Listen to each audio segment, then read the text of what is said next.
사랑하는 교우 여러분, 오늘은 2021년 6월 1일입니다. 이제 2021년도 반년이 거의 다 가고 있습니다. 새롭게 시작하는 6월 한 달도 주님의 은혜 가운데서 평안하고 건강하고 행복한 이 6월 한 달이 되시기를 간절히 기도드립니다. 네, 오늘 6월 1일 화요일 읽을 하나님의 말씀은 사무엘하 19장 1절부터 43절까지 있는 말씀입니다. 그런데 오늘 우리가 여기에서 읽을 말씀은 19장 1절부터 8절까지 있는 말씀이고, 나머지 있는 말씀들은 여러분들이 오늘 하루 가기 전에 꼭 읽어보실 수 있기를 바랍니다.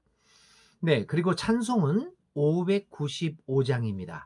나 맡은 본분은 이라고 하는 찬송, 사무엘하 19장과 찬송가 595장 나 맡은 본분 찬송 부르면서 오늘 아침 기도회, 아침 묵상을 시작하도록 하겠습니다. 먼저 사무엘하 19장 1절부터 8절까지 있는 말씀을 제가 세 번역으로 읽습니다. 왕이 목 놓아 울면서 압살롬의 죽음을 슬퍼하고 있다는 소문이 요압에게 전해졌다. 그래서 모든 군인에게도 그날의 승리가 슬픔으로 바뀌었다. 왕이 자기 아들 때문에 몹시 슬퍼한다는 소문이 그날 모든 군인에게 퍼졌기 때문이다. 그래서 그날 군인들은 마치 싸움터에서 도망쳐 나올 때에 부끄러워서 빠져나가는 것처럼 슬며시 성 안으로 들어왔다. 그런데도 왕은 두 손으로 여전히 얼굴을 가린 채로 큰 소리로 내 아들 압살롬아, 내 아들아, 내 아들 압살롬아 하고 울부짖었다. 마침내 요압이 집으로 왕을 찾아가서 항의하였다. 임금님, 모든 부하가 오늘 임금님의 목숨을 건지고 임금님의 아들들과 딸들의 목숨도 건지고 모든 왕비의 목숨과 후궁들의 목숨까지 건져드렸습니다. 그런데 임금님께서는 오히려 오늘 부하들을 부끄럽게 만드셨습니다. 임금님께서는 어찌하여 임금님을 반역한 무리들은 사랑하시고 임금님께 충성을 바친 부하들은 미워하시는 겁니까? 우리 지휘관들이나 부하들은 임금님께는 있으나 마나한 사람들입니까? 임금님께서는 오늘 임금님의 본심을 드러내셨습니다. 차라리 오늘 압살롬이 살고 우리가 모두 죽었더라면 임금님께서는 더 기뻐하셨을 것입니다. 그렇지 않으시다면 이제라도 일어나 밖으로 나가셔서 임금님의 부하들을 위로의 말로 격려해 주십시오. 제가 주님의 이름을 걸고 맹세하지만 지금 임금님께서 밖으로 나가지 않으시면 오늘 밤에 한 사람도 임금님 곁에 남아있지 않을 것입니다.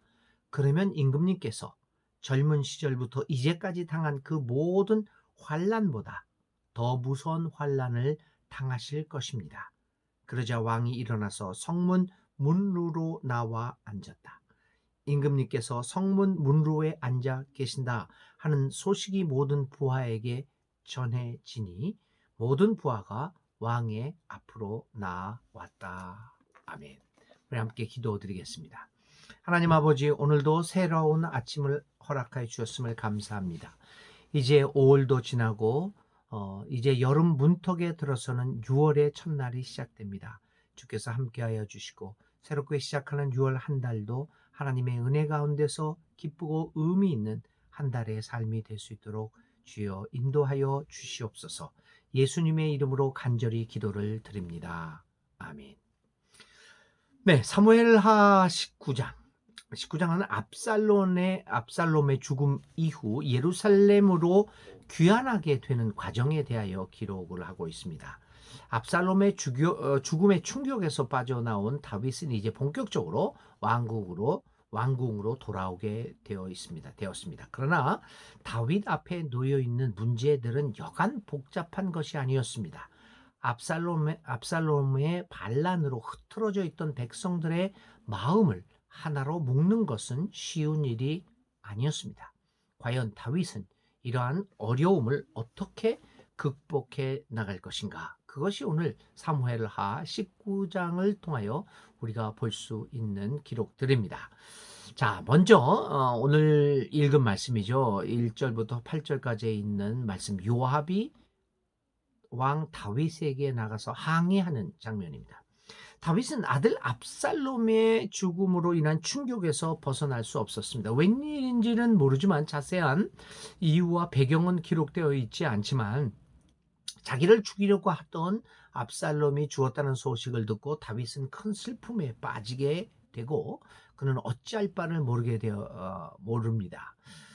물론 이런 것들이 아버지의 모습이라고 볼 수도 있겠지만 지금까지 우리가 보아왔던 다윗의 모습과는 전혀 딴판의 모습이었습니다. 그런데 이러한 다윗의 모습을 본 군인들도 어찌할 바를 모르는 혼란에 빠지게 됩니다. 다윗이 워낙 슬퍼를 하니까 군인들이 이제 생각을 하는 거죠. 자, 이것이 전쟁에 승리한 것이 좋은 것인지 아닌지 혼란이 오기 시작했다는 말입니다. 그래서 그들은 성 안으로 슬며시 들어옵니다. 성서는 이런 어처구니 없는 모습을 이렇게 전합니다.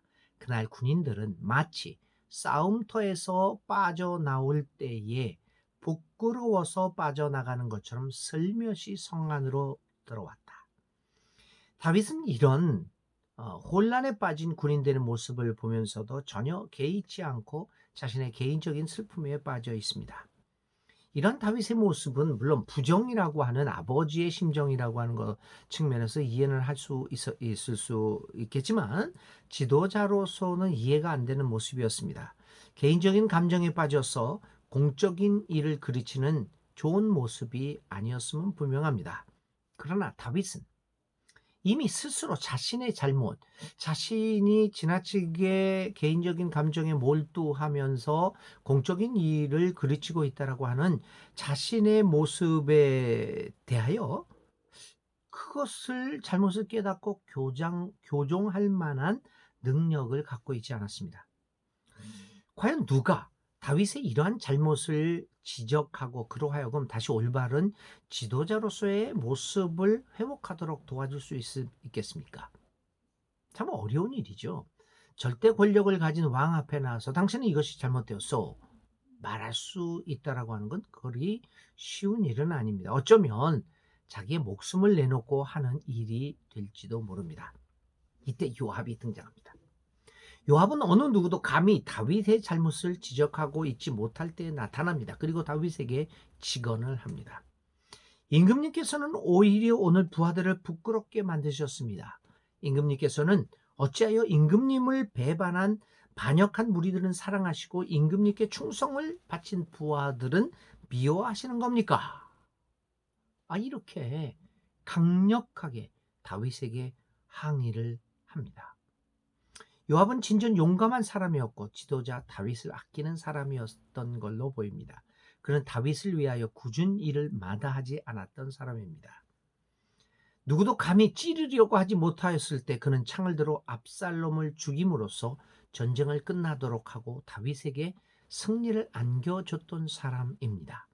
바로 그런 요압이 지금도 다윗에게 직언을 하고 있습니다. 직언을 할 수 있는 사람을 가지고 있는 사람. 그 사람은 행복한 사람일지도 모릅니다. 다윗이 이스라엘 역사에서 가장 위대한 왕이 될 수 있었던 것은 그에게는 이 같은 직언을 하는 좋은 자들이 있었기 때문이었기 아니겠습니까? 나단이 그랬고 오늘 요압이 그러한 역할을 감당하고 있습니다. 다윗은 요압의 조언을 듣고 자신의 잘못을 깨닫습니다. 그리고 곧바로 의복을 챙겨 입고 백성들 앞으로 나아갑니다. 이렇게 다윗이 자신의 개인적인 슬픔을 이기고 또다시 앞을 향해 나아가는 순간입니다. 사람들은 거기에 다시 한번 다윗을 신뢰하게 됩니다. 다윗은 이렇게 굴곡을 겪으면서 차분하게 하나님의 역사를 이루어 나가고 있습니다. 오늘 우리들의 삶도 마찬가지입니다. 오늘 우리 한국 기독교가 우리 교인들이 우리 믿는 이들이 주위에 직언을 무시하지 않고 그 속에서 하나님의 음성을 들으면서 하나님의 나라를 향하여 우리의 발걸음을 옮기는 우리 잘못을 시정하고 교정하고 회개하고 돌이켜서 다시 하나님의 나라를 향하여 나아가는 그 모습을 보여주어야 합니다. 우리 주위에는 여러 가지 우리 교회들을 향하여 하는 직언들이 있습니다. 근데 그것을 듣지 못하고 있는 것 같은 애써 외면하고 있는 모습을 보이는 것이 오늘 우리들의 모습이 아닐까요? 다윗은 요압의 직언을 듣고 자신이 무엇을 잘못하고 있는가를 깨닫고 다시 그걸 털어버리고 옷을 갖춰 입고 백성 앞으로 나아가는 모습을 보였습니다. 자, 이러한 그 어려운 위기를 넘긴 다윗은 이제 예루살렘 성으로 귀환하려고 합니다. 그런데 이상한 일이 발생합니다. 귀환을 하는 과정에서 발생한 일은 참 묘한 일입니다. 본래 사울의 지파가 속해 있던 북부 지방의 지파들이 다윗의 귀환을 적극 추진한 데 반하여 정작 다윗이 속해 있는 남부 지방의 지파들은 다윗의 귀환에 소극적인 모습을 보이고 있습니다. 희한하죠? 다윗은 남부 사람입니다. 사울은 북부 베냐민 지파의 사람이었습니다. 그런데 이 북부 사람들이 다윗을 이제 지지하고, 그리고 남부 지방의 사람들이 다윗의 예루살렘으로 돌아가는 것을 그리 반가워하지 않았습니다.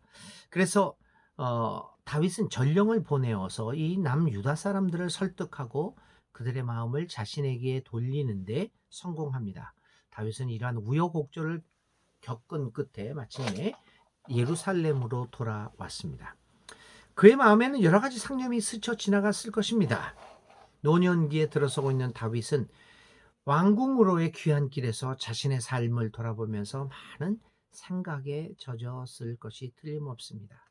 오늘 우리는 다윗의 왕궁 귀환의 이야기를 보면서 생각해 봅니다. 만일 다윗의 인생에 있어서 이 같은 위기와 우여곡절이 없었다면 그는 자신의 생애에 대한 성찰을 하지 못한 채 어쩌면 비참한 노년을 맞이했을지도 모를 것입니다. 그는 피난 시절을 경험하면서 많은 변화를 겪게 되고 좀 더 하나님의 뜻에 순응하며 살아가는 부드러운 모습으로 변해 있었습니다. 다윗에게 피난살이는 하던 일을 잠시 멈추고 휴식 시간을 갖는 것과 같은 것이었습니다. 그는 멈춰있는 순간에 자신의 삶을 정리할 수 있었을 것입니다.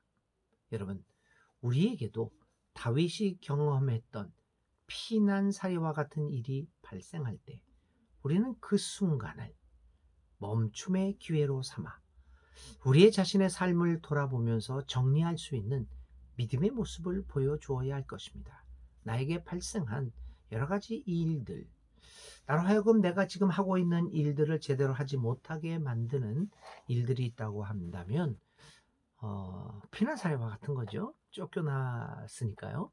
그 순간을 후퇴의 순간이라고 보지 말고 절망의 순간으로 보지 말고 잠시 멈춰가는 기회로 삼게 될 때 오히려 우리의 인생에 새로운 전기를 마련할 수 있는 그러한 계기가 될 것입니다.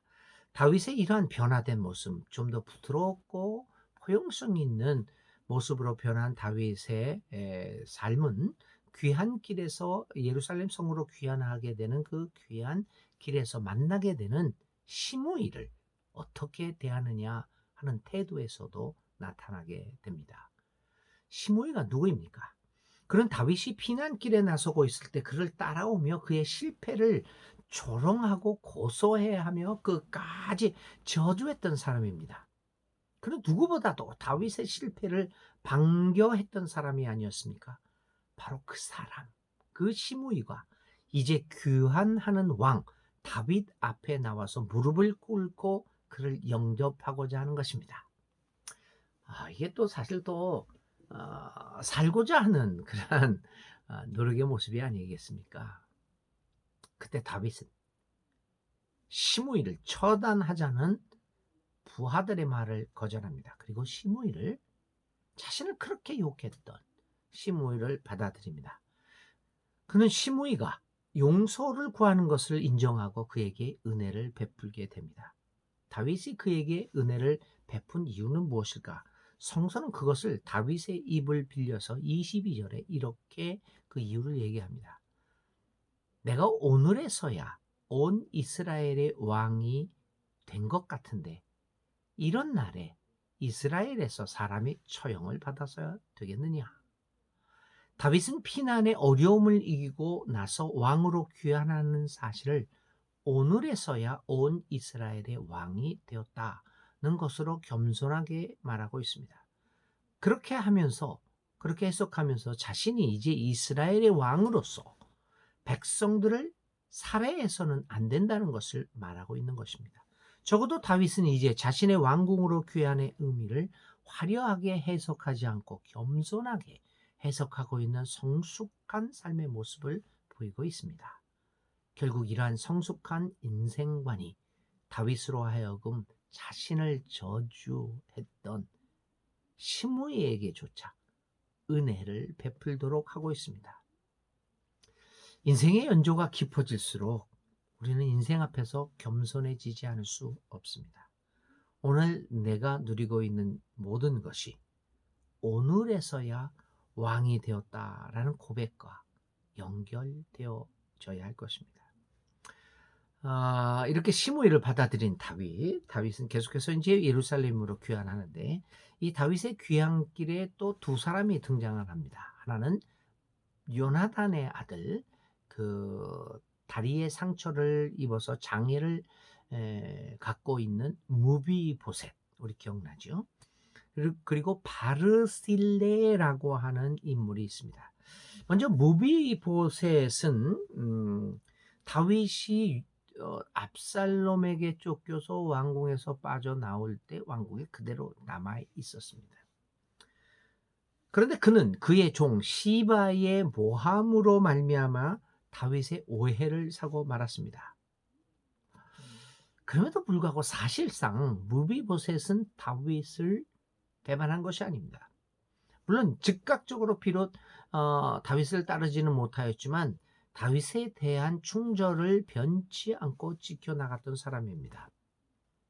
다윗은 이렇게 이야기하는 무비보셋의 변명이 타당하다고 생각하여 그의 종 시바에게서 다시 땅을 찾아와서 소유의 절반을 가지도록 조치합니다. 시바는 모략으로 모든 것을 차지한 것 같았지만 결국 도로 땅을 빼앗기는 수모를 겪고 충절을 지켰던 무비보셋은 나름대로 보상을 받게 되었습니다.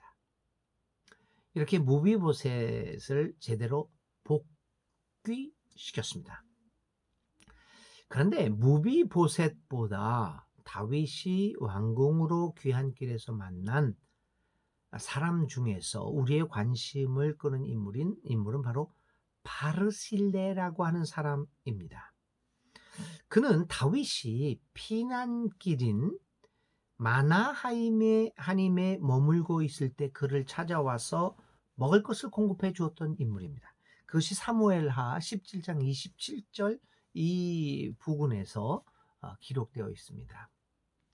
그는 다윗이 권력을 빼앗기고 왕국에서 쫓겨나서 피난길에 들어섰을 때, 다시 말하면 아무런 힘을 갖고 있지 못할 때 그를 찾아와서 격려했던 사람입니다.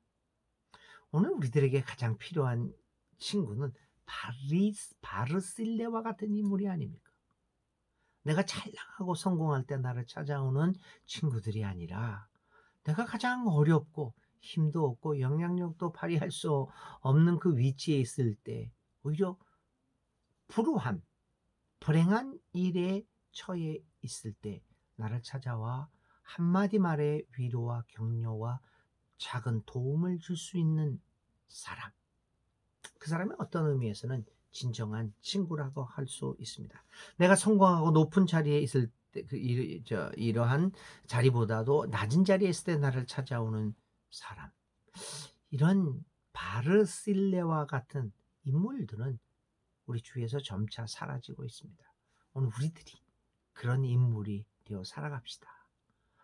나의 이웃들, 나의 친구들, 영향력을 발휘할 수 없는 위치에 있다고 하더라도 오히려 어려운 처지에 있을 때 찾아가서 격려하고 위로해주는 바르실레와 같은 인물로서 그런 사람으로 살아가면 얼마나 좋겠습니까? 조용한 그렇게 이제 바르실레는 다윗에게 이렇게 은혜를 베풀었던 사람입니다. 그 얼마 이제 오랜 세월이 흘러서 바르실레는 이제 조용한 노년기를 보내고 있었습니다. 그 바르실레 이 다윗은 귀한 길에 자기가 가장 어려운 처지에 있을 때, 힘이 없었을 때 자기를 격려하고 위로해 주었던, 도와주었던 바르실레에 대한 은혜를 갚고자 합니다. 그래서 그에게 무엇인가를 보상해 주려고 합니다. 이러한 다윗의 호의를 바르실레는 거절합니다. 34절과 35절에 그는 이렇게 얘기합니다. 제가 얼마나 더 오래 산다고 임금님과 함께 예루살렘으로 올라가겠습니까? 다윗이 그랬거든요. 바르실레하고 나하고 같이 예루살렘으로 갑시다. 이야기는 뭐냐면 거주지만 옮기는 것이 아니라 그에게 그가 또 다시 시작하는 이 왕국에서 좋은 벼슬 자리를 주겠다는 의미가 아니겠습니까? 권력의 자리를 주겠다는 의미가 아니겠습니까? 그런데 바르실레는 이렇게 얘기합니다. 제가 얼마나 더 오래 산다고 임금님과 함께 예루살렘으로 옮겨 올라가겠습니까? 이종인 높으신 임금님께 다시 짐이 되어서야 되겠습니까? 라는 말로 정중하게 거절하고 자신의 삶을 살아갔습니다. 이 바르실레야말로 우리 모두에게 인생을 어떻게 마무리해야 하는가를 보여주고 있는 모범적인 사례가 아닐 수 없습니다. 그래서 우리의 눈길이 바르실레에게 가게 됩니다. 바르실레. 그를 통하여 하나님은 다윗을 다시 살리시고 자신의 역사 섭리를 이어 나가셨습니다. 사무엘하 19장은 이처럼 오늘의 다윗의 귀환이 있기까지 요압 그리고 바르실레와 같은 인물들이 그의 주위에 있었음을 보여주고 있습니다. 오늘 우리 주위에 그런 인물이 있는지 또 우리가 그런 인물들로 살아가고 있는가를 생각하게 해주는 것이 오늘 사무엘하 19장의 이야기입니다. 함께 오늘의 기도 드리겠습니다.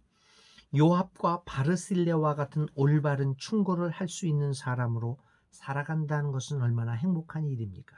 주님, 나로 그러한 사람이 되게 하소서. 충언을 할 수 있고 또 조언을 받아들이는 사람이 되게 하소서. 그래서 잘못을 고쳐 나감으로써 하나님의 길을 가는 데 있어서 흔들림 없는 삶을 살게 하소서. 노년에 다윗이 부드러운 모습으로 변화된 것처럼 다른 것도 수용할 수 있는 넉넉한 마음의 사람으로 살아가겠습니다. 하나님의 사람다운 삶을 가겠습니다. 주여 나와 함께 하옵소서. 예수님의 이름으로 간절히 기도를 드립니다. 아멘. 네, 오늘의 머무름입니다. 오늘 우리가 간직해야 할 화두 주제 말은 요압과 바르실레입니다.